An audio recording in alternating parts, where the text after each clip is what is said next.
welcome back to another technical video.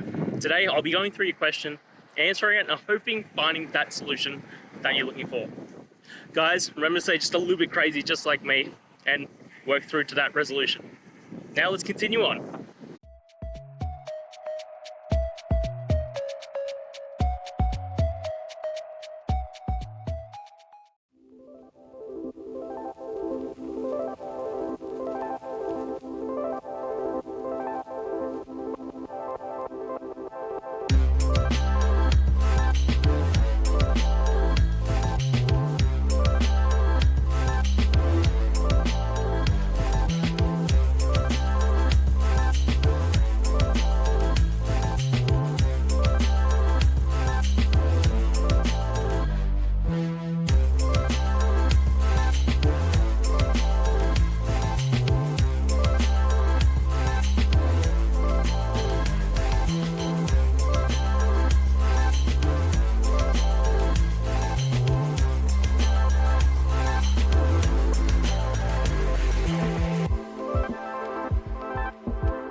And that's it, guys. We've gone through, answered your questions, and hopefully found that solution that you're looking for.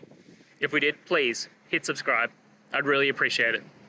And until the next time you need technical help, I hope you have a good one.